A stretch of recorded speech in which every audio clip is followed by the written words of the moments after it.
Welcome back to the Impact Lounge. You are in the number one place to be for the Impact Wrestling fan. This is the Cool Factor Podcast. I'm your host, TW. And of course, with me is the man with the plan, BQ. Say what's up to the people.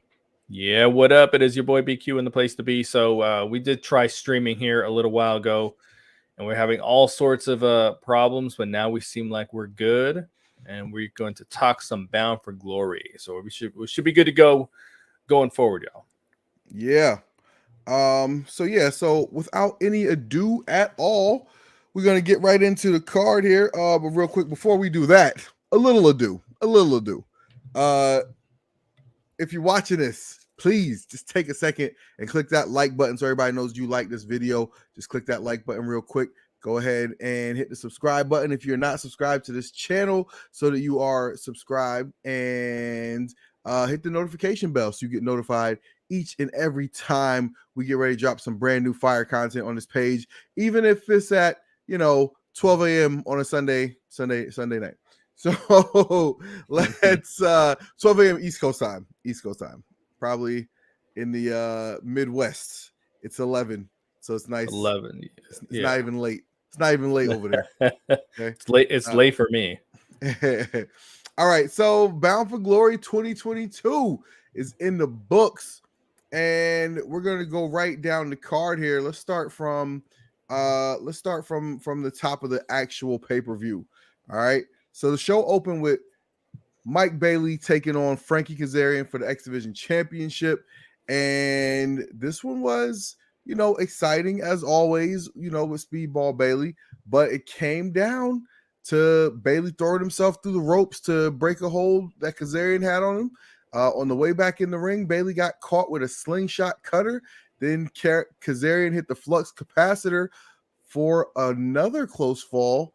But then he countered the Ultimo Weapon into a mid-air cutter, and Bailey even kicked out of that. But then Kazarian transitioned into a chicken wing and forced Speedball Mike Bailey to tap. So Bound for Glory opened up with Kazarian defeating Mike Bailey to become the new X Division champion. What did you think about this result here? Shocking.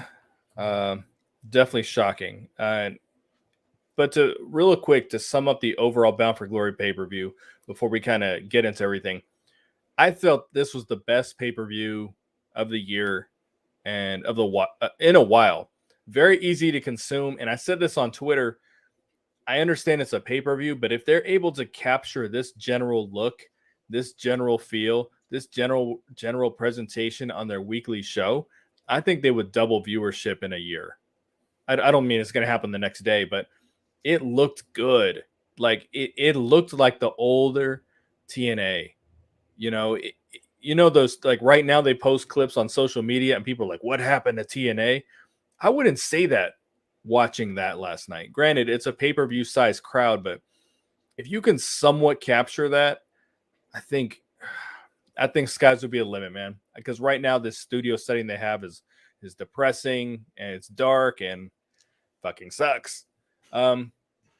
As far as this X Division match, this was really, really entertaining, but I was really shocked by the finish. I kind of went into this saying they finally have an opportunity to beat an AEW guy. It seems like anytime they bring anyone from anywhere, they get put over the Impact talent. I was genuinely shocked when Aussie Open weren't the number one contenders for the tag titles of Bound for Glory. I was genuinely caught off guard. I was like, they're going to come in, they're going to beat the Motor City Machine Guns, they're going to be number one. So, yeah, man, I didn't see this coming. I really didn't. It just seemed like this Mike Bailey reign was going to go on for a really long time. I felt like by the time he really dropped it, there was going to be some kind of feud, man. There was going to, I mean, his title reign was all random matches, the entire thing. And I know they try to present it as, well, it's an open challenge, but they don't present it well. Like, they say it once in the very beginning, and that's it. So it just looks like he's just getting random opponents the whole time. So I was shocked that Kazarian won that number one contendership. I really didn't think he was even going to win that, but he did. And then he wins a title. Like, my only complaint about Bound for Glory, even though I said it was like their best pay-per-view, I didn't like the majority of the finishes, which, I mean, who am I? Whatever. I just didn't care for the finishes. And I thought they took a step back for the sake of nostalgia in the show in general. I felt that the three people in the company, and we're going to get to each of these people, who had the most momentum was Mike Bailey, Steve Macklin, and Masha Slamovich. And momentum was halted for all three of them tonight for what? Masha, I guess I can kind of see it. But Macklin, you had him hot. You had Mike Bailey hot. And now they're back to square one. So, but no, the match itself was great.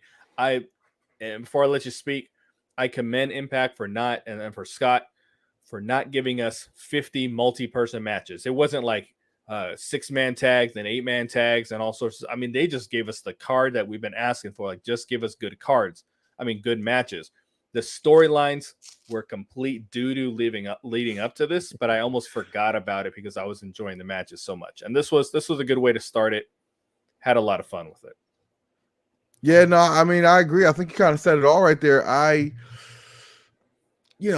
Surprise would be an understatement to say, seeing Kazarian, because I don't know what you add by putting your X Division title on Kazarian. I'm all for the idea of, getting a more visible talent from like an AEW to carry your title, and eventually they got to drop that title back to you. And so one of your guys is going to get a win over a more visible talent, but Kazarian ain't that, So I just don't know what they add by getting Kazarian as the X Division champion. So, all right, on to Mickie James. Mickie James with her fine self. No, I'm just kidding.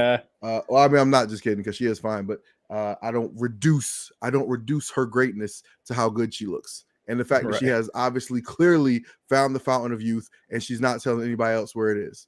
But Mickie James took on Mia Yim in another stop on the last rodeo. And, on this last rodeo, if Mickie James loses, her legendary career will be over. All right. So Mickie James attempted her bulldog, but she injured her leg in the process. Then Mia Yim set her sights on the left leg of Mickie James, and Yim continued to attack with a DDT. Moments later, James creates separation with a neck breaker, then takes Yim down with a Thez press. James builds momentum with a series of clotheslines. Yim comes back with a buckle bomb, followed by a cannonball in the corner for 2. James comes off the top rope with another Thez press for 2.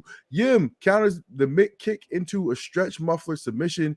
Yim hits Eat Defeat, but James grabs the bottom rope to break the pin. Yim successfully hits the Mick DDT.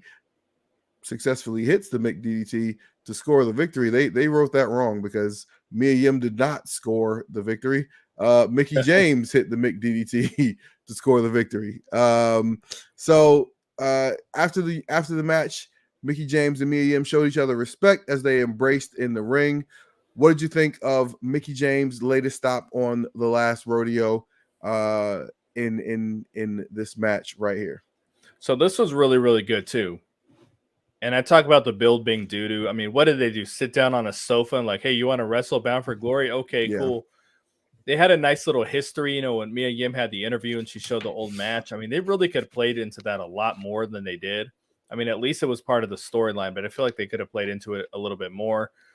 And the Mickie James thing, it's cool, but it's like we're going to do this last rodeo. She gets a match versus a jobber, and then immediately goes into a Giselle Shaw match, and then Mia Yim. So I mean, she's getting some pretty big opponents very early on in this. So, but it's whatever.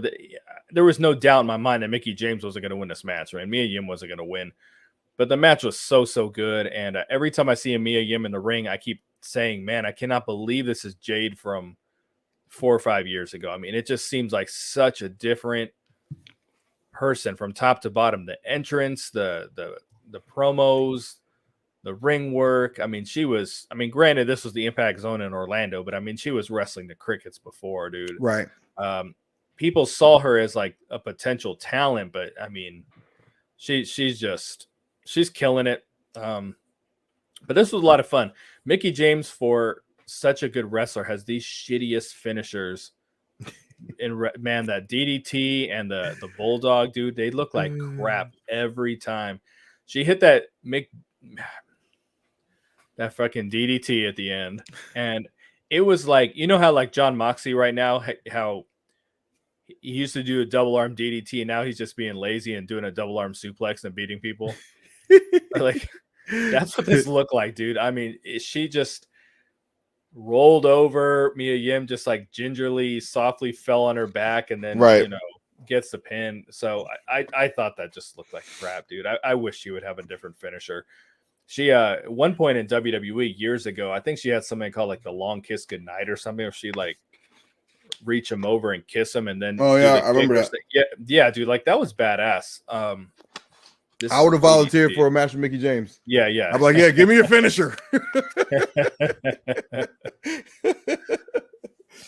But no, this is a great knockouts match. And honest to God, watching it, I mean, I don't know why I said honest to God. This isn't a secret. I'm watching it, and it just made me realize, man, this knockouts division is really on another level when it comes to like some of these other women's divisions in wrestling. I mean, you would not get that match in AEW, anything on that level. And I like the women's division there a lot more than most people do, but the match that they put on, you wouldn't get that from any two girls they have right now, in my opinion. No, absolutely not.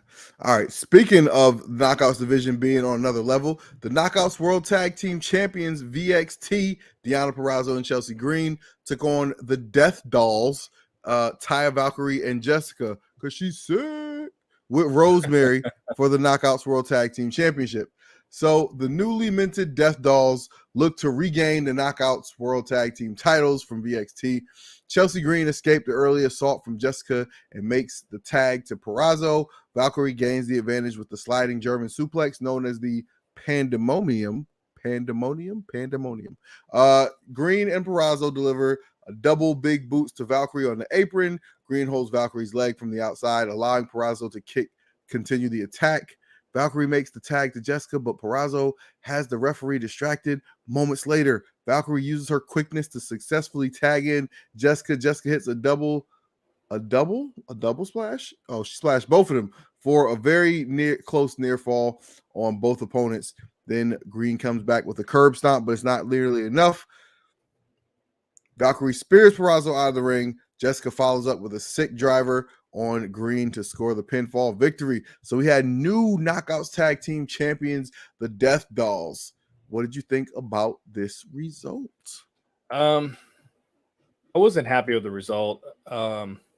This was this wasn't the first one, because I didn't like the Kaz finish. So this was the second in 3 matches that I was just, are you fucking kidding? So the positives, though, is that I really like the entrances, the music. They all look the same. They're dressed the same. Like, I really like that in tag team wrestling. And I wanted to see VXT like have these titles forever. Like, no kidding.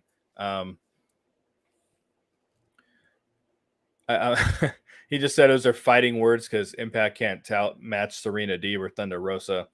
I disagree on Thunder Rosa, actually. And Serena Deeb's amazing. I love Serena Deeb. I'm just the biggest fan as anybody. But after she had that shit match with Tony Storm, dude, that lumberjack match, I was got to knock her down. You know, but that ain't her, right? I mean, like it's one of those things. If you see Serena Deeb and you know everything she does is excellent, and then you see her have a shitty match, it ain't her. Probably not her. It just it don't work out like that.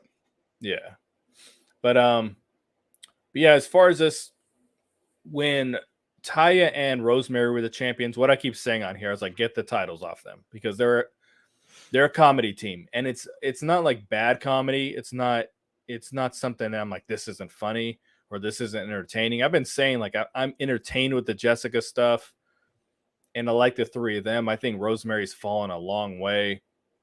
She's gotten her figure back though, because you remember she had that injury, and then she wasn't at her ideal weight. Admittingly, you know what I mean? But she's back there, man. She's pretty thin again. She looks really good. But so I mean, just props to hard work. But hell yeah. I worry because it's a bit of a comedy team. And again, I'm entertained by them, but that doesn't necessarily mean I just don't think there's ever a place for belts on people who are doing comedy. that's just kind of how I look at it. But I also thought VXT was just like really good. I don't know what the hell they could even do if they're not the champions. Like when they lost the titles, it made me think, all right, who's leaving? Right. That, you know, that's the first thing I thought. And that worried me because I like them a lot. Yeah. I don't think it's Deanna. You know, Chelsea. I mean, Chelsea, I said when she signed with Impact, or when, you know, she came back, she's not signed long term. I was like, she will go back to WWE tomorrow. That girl loves that company. Right. And I talked about it too when she was with TNA in the beginning. Every time she did a podcast, man, all she's talking about was Tough Enough and WWE during the interview. Oh yeah, I'm with TNA. Yeah, I'm doing. You know, she loves that fucking company. So now they're bringing a bunch of people back. You know, I really wouldn't be surprised. So we'll see. But yeah, that was my first. I actually would be surprised. I would be surprised. I'd be surprised if Deanna Purrazzo. I'm sorry, if Chelsea Green got re-signed by WWE, I'd be surprised. Well, she's just not that good. Like, let me tell the truth. Like, Chelsea Green's not that good. She's not. She's not that good. She's not super coordinated as a wrestler. She's not smooth in the ring. You know, like she's just not. I think she's a really cool person. You know what I mean? I think she does good character work, but listen, NXT would have kept her if they saw a value in her. I'll just leave it at that. All right. So we go from one tag team title match to another tag team title match. We have the Impact World Tag Team Champions, The Kingdom, Matt Taven and Mike Bennett, with Maria Kanellis taking on the Motor City Machine Guns, Chris Sabin and Alex Shelley, for the Impact World Tag Team Championship. So this match was, as you would expect, nonstop action. The match came down to the Kingdom hitting the Hail Maria, which was like the Meltzer driver, right? Like the one guy holds the person in the pile driver position, the other guy jumps off top rope and kind of spikes him like that. But Alex Shelley was able to break up the pin to keep Sabin from getting pinned right there. Then Shelley launched Bennett into his own partner, who's trapped in the Tree of Woe, and then Bennett inadvertently super kicked his own wife. Tisk, tisk, tisk, tisk, tisk. And Taven rolls up Sabin with his feet on the ropes for the win. So the Kingdom, Matt Taven and Mike Bennett, retain the titles over the Motor City Machine Guns. BQ, what did you think about this result? They rely on that spot quite a bit, don't they, of Bennett taking out Maria by accident. I'd like to take out Maria. They did that in Japan too. They rely on that spot quite a bit. I love this match, man. I really did. I was like, this is a solid, like, I'm not a star ratings guy, and I think a 5-star match should be perfection. To me, this is like a really, really solid 4-star match. You know, I'm not as loose with my stars as some people are, but I thought this was the best tag team match Impact's put on in a while. I never questioned the Machine Guns winning the match or the Kingdom losing, because the story has been for ever now that Heath and Rhino are going to win the titles. They were supposed to win the titles 2 years ago, when, thank God, they had that stipulation where Rhino won the gauntlet, but Heath was supposed to win, but Heath got hurt. They were supposed to win the tag team titles. And then they, eventually he comes back, and there's this little storyline going on. We're going to win the tag team championships. And I remember I said this back then. I was like, there's going to be some kind of long storyline they're freaking doing, all just for Heath and Rhino to win the titles. And Heath has been very randomly feuding with Honor No More for a while. I say randomly because I don't even remember why he's mad at them. I assume they took out Rhino once upon a time. That's all I can think of. I'm sure that's what it was. But he's been like randomly feuding with them for a while. Rhino shows back up. And I'm not saying I know spoilers or anything like that. I'm just, because I don't look at spoilers.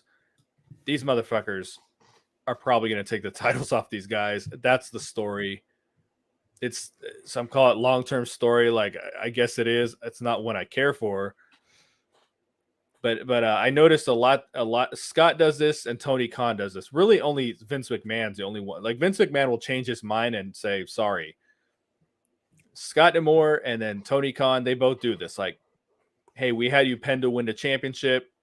Something came up. As soon as you come back, we'll get the titles on you. Like, they stay the course, So I just have that in the back of my mind at all times. And I was like, the Machine Guns are not going to win this match. The Kingdom's going to win. There was no doubt in my mind about it. But it was super good. I enjoyed it thoroughly. I think I liked every match on this card. I really do. Yeah. I know we're going to talk about a few more. I don't think I had a negative thing to say about any of the wrestling, but for me, this was maybe my favorite match, top two match. But I had a lot of fun with this one. Yeah. All right. Up next, we had the Call Your Shot Gauntlet. The winner earning a title shot of their choosing, anytime, any place, and these are always a lot of fun. One thing I will say I really enjoyed about this particular Call Your Shot Gauntlet was the fact that this was a live wrestling environment. So you could hear people actually reacting when different wrestlers would come out of the curtain, or, when a big spot would happen or something like that. And I think stuff like that is a very important gauge of where you are as a wrestling company. Like, how many people are you sending through that curtain that the audience is actually going to react to? I think that's an important question that, promoters need to ask themselves. And then, getting in front of an audience like this in a live environment tells you so much of what you need to know. So the Call Your Shot Gauntlet came down to Bully Ray and Steve Maclin. And I think if you've been watching Impact, you should know that the person who they've been investing in, who's been, winning matches, who's been feuding with this person and that person, was not going to win, because that would be like investing in your future. And why would Impact do that? Instead, we give the the Call Your Shot Gauntlet trophy win to Bully Ray.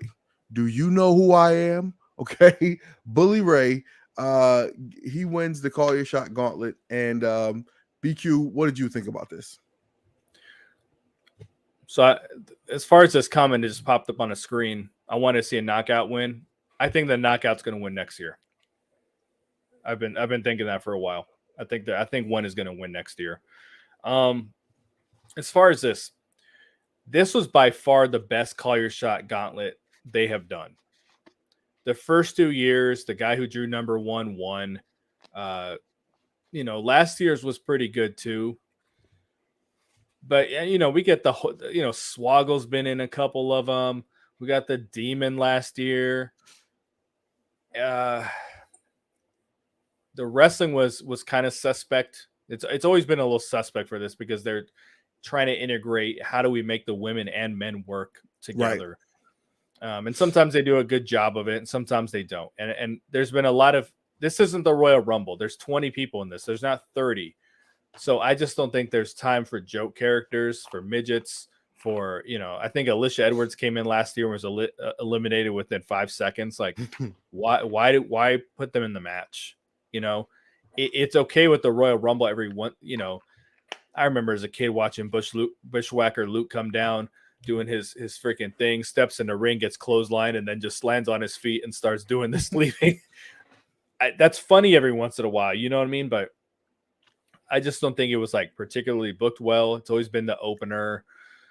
This one was good. The surprises aside from Tommy Dreamer, man, when this motherfucker's music hit, I was like, here we go again. I'm sure he's gonna main event Impact. He will main event Impact before the year is up. I'm sure of it. I think. Did you think twice, Dreamer maybe. was winning the gauntlet? No, I definitely didn't think he was winning. I was worried when he came down that Raven was coming in too, though, after that Hall of Fame thing. But no, I really thought this was the best one they've ever done. I was really happy to see Taylor Wilde back. I think she's for someone who like was away from wrestling for so long and leaves for these long periods of time. Like, she is so good in the ring. It's crazy to me. But there weren't like joke people coming down. You know, Right. there was some.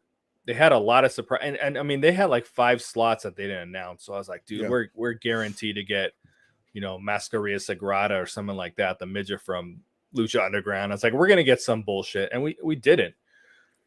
I was watching this with my 9-year-old. He doesn't really care like wrestling, but there must have been 6 people left, and he said, "Who do you want to win?" I was like, either, you know, I pointed out Rich Swann or Steve Macklin.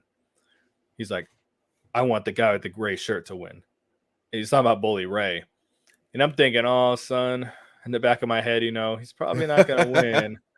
Actually, I know he's not going to. And then they get to the bottom 2, and I was like, oh, I feel like I'm going to have to be like, hey, sorry, you know, you were wrong. Bro, when he hit that bully bomb and pinned the dude, I was like, no way. Like, I was just mind blown. Yeah.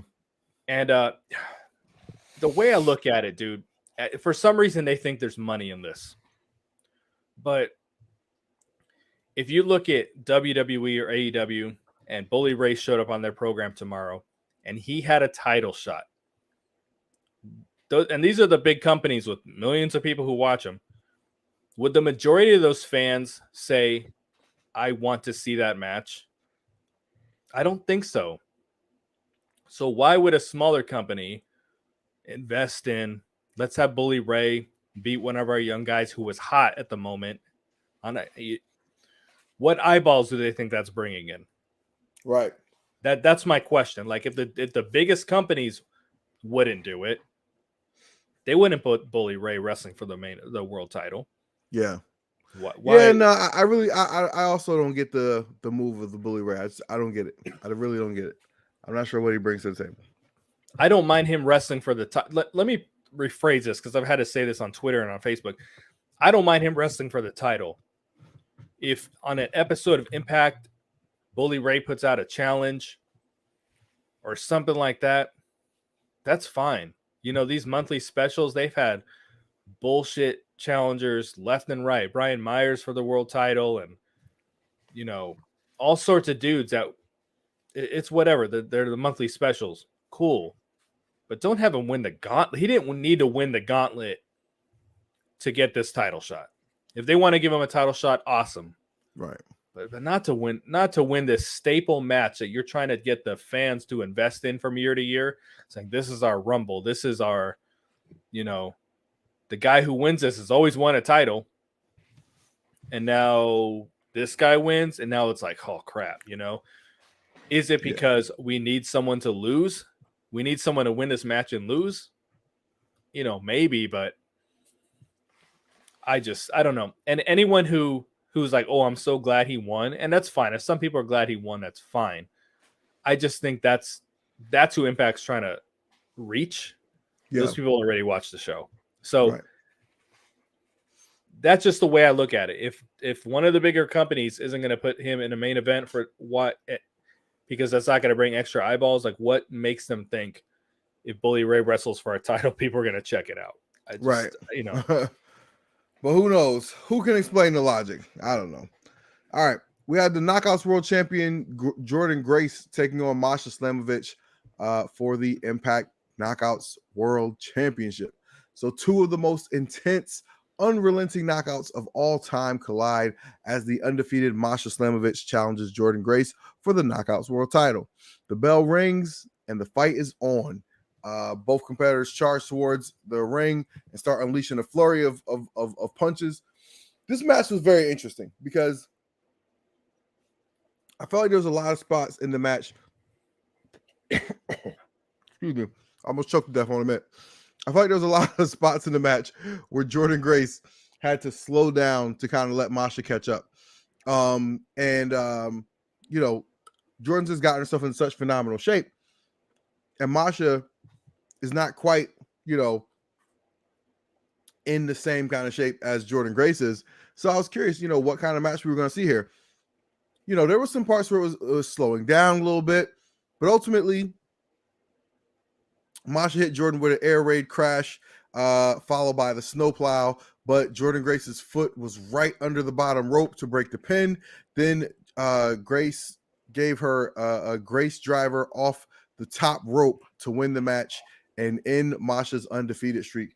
So Jordan Grace gets to keep her title. The match, all in all, was actually very good. What did you think of this result? I said the tag team match was my favorite match. This was my favorite match. So tag team match number 2, this was number 1. I cannot think of a knockouts title match that was on this level. I know Jordan and Deonna had some like killer matches, and Deonna's had killer matches in general. But this match right here, man, this was freaking amazing.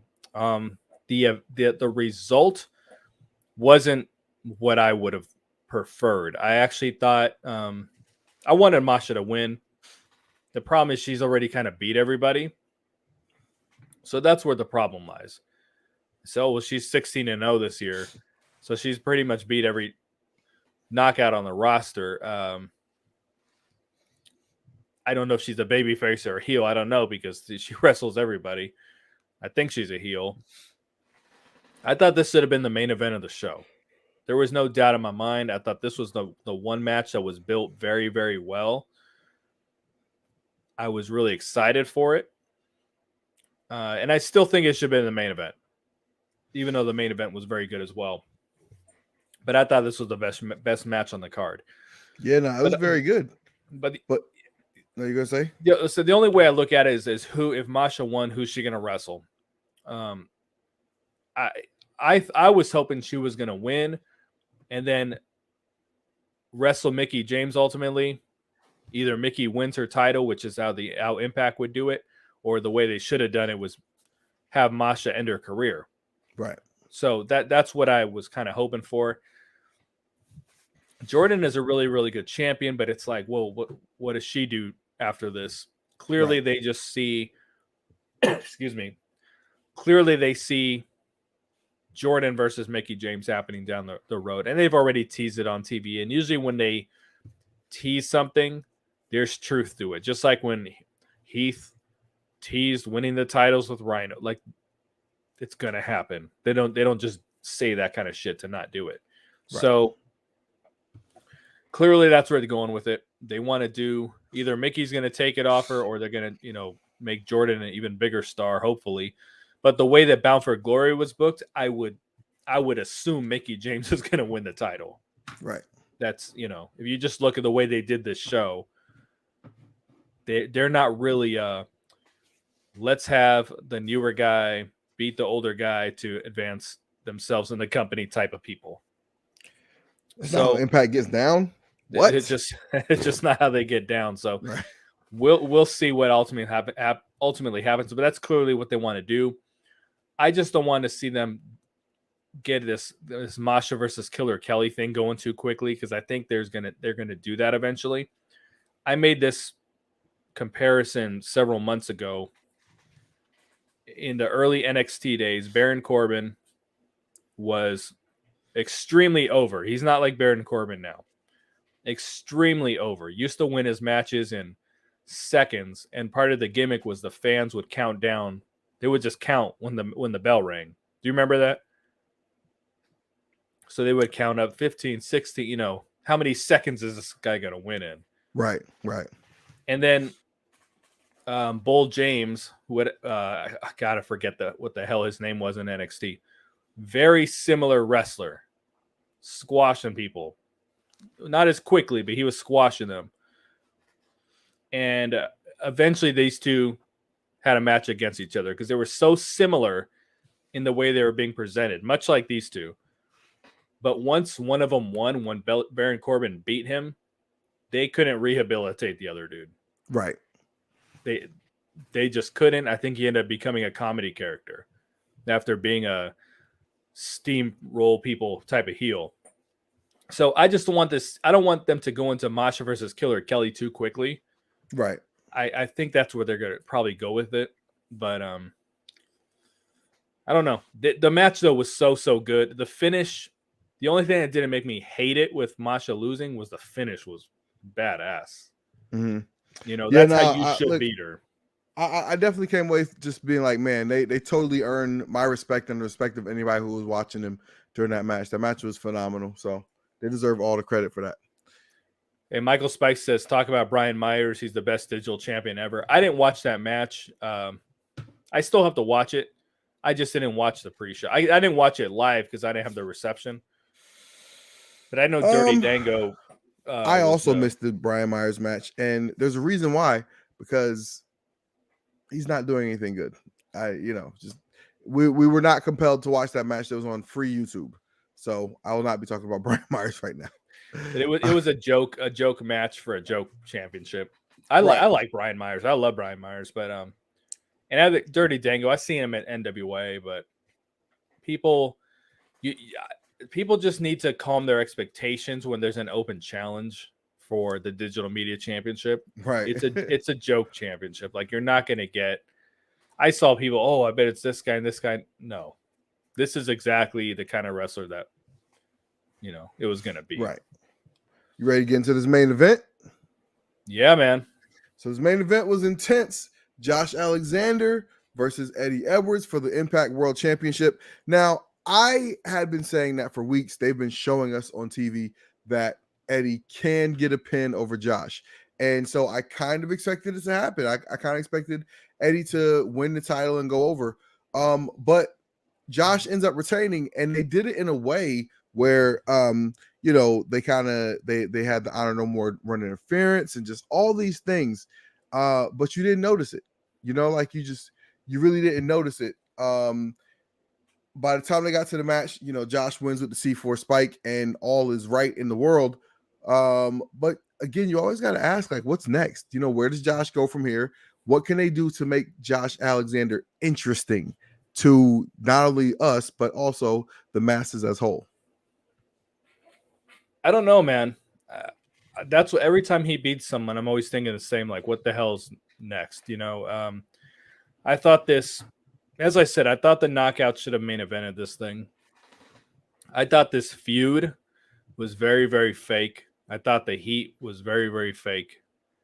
Very, very forced. The reason I say that is because they got away from the storyline that got the match, that put the match together to begin with.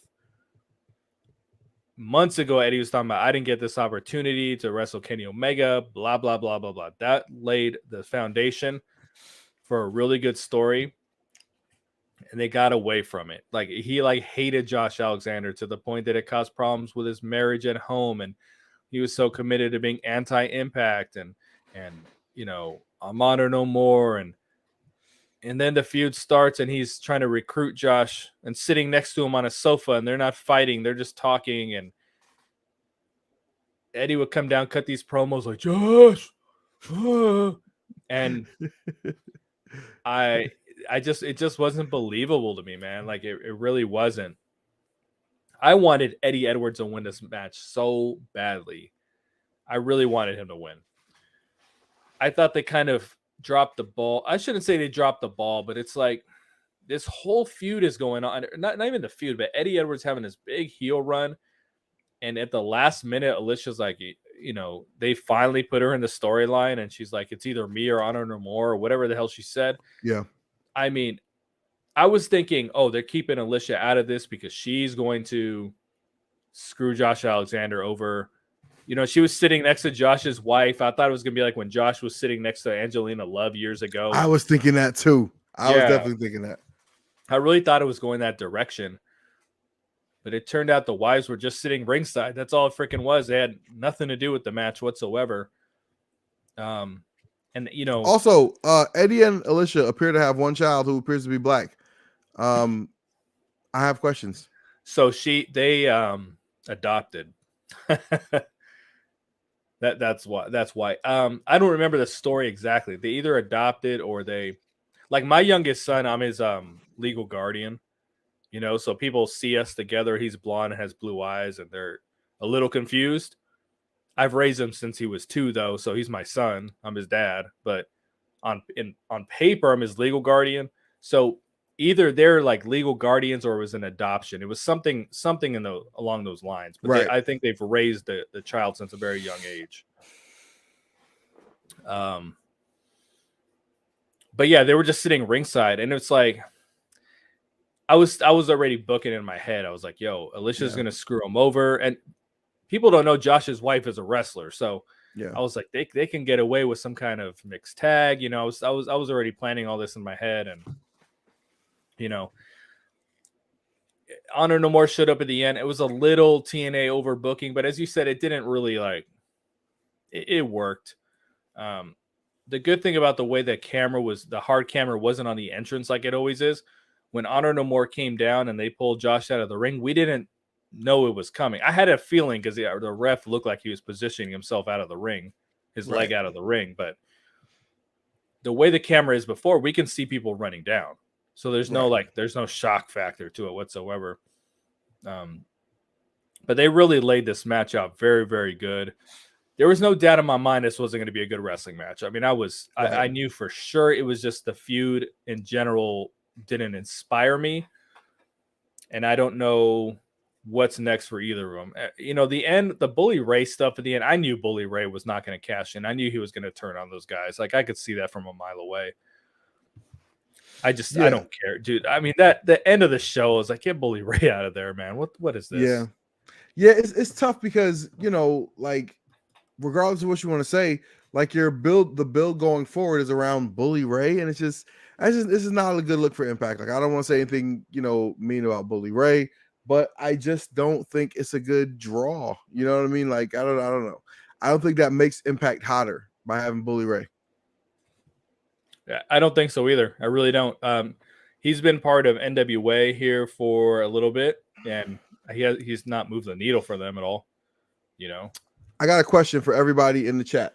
So we got through the Bound for Glory card, and the next time Impact is going to come to pay-per-view is going to be in January at Hard to Kill, which is coming from Atlanta. Oh my God, I almost forgot my question, but it came back to me. The question for everybody in the chat is, by the time we get to Atlanta for Hard to Kill, what's going to be our main event? Drop your comments in the chat below, and maybe next week we will respond to what people think some of the answers for what the main event will be when we get down to Hard to Kill. What do you think about that? All right, sounds good. You want me to put some of these answers on the screen? Oh, sure. We can put some answers. Yeah, fine. Or do you just want to talk about it next time? No. Well, I was gonna say I wanted to put comments down in below the video. You know, drop some comments below the video, and then we could react to some of those maybe next time. But we'll see. We got some answers in here. Palladian says Josh versus Kaz. That's interesting. Pazuzu McGee says Bully versus Alexander world title match. Who else we got? Morales Vlogis. Vlog. I think that's vlogs. Oh. Well, listen, it's late. Okay, I had a long day at work. It's a capital G. I know. Vlogis. You're tired. Listen, Morales Vlogis. Bully Ray versus Josh for the world title potentially could happen. I think that's probably would be my pick too. Josh versus Sammy. That could be interesting. I think what was cool about this Call Your Shot Gauntlet is I think they set up a couple feuds. By the way, dude, I was gonna say Matt Fish because I was a player on the Clippers in the 90s. Bobby Fish looked old as shit. I know he's old. I didn't feel like on AEW I was like, oh, this dude's 46. I mean, this dude looked 50 out there. I don't know what it was, man. But they set up a couple feuds. I do think Macklin versus Fish is going to be a feud here because Macklin eliminated him. But Sammy is clearly going to be going at it with Eric Young here. And I think that's going to be really interesting. It's going to be two guys that use the pile driver. But aside from that, Right. their characters are so similar in a way. I think it's going to be very, very interesting. Yeah.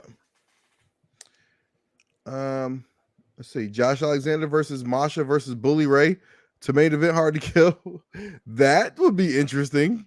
Yeah. Intergender triple threat spank Yeah. bank all stars. No. All right. Josh Alexander versus Macklin. Listen, what happened to the homie Steve Macklin? He looked like he was getting prepped for a title opportunity, and now he seems to be taking some L's. Yeah, I think he's the one that's ultimately going to take the title off Josh, personally, but we'll see. So Terrence, that's a beautiful name. Terrence Sullivan, that's a beautiful name. Yeah. First part anyway.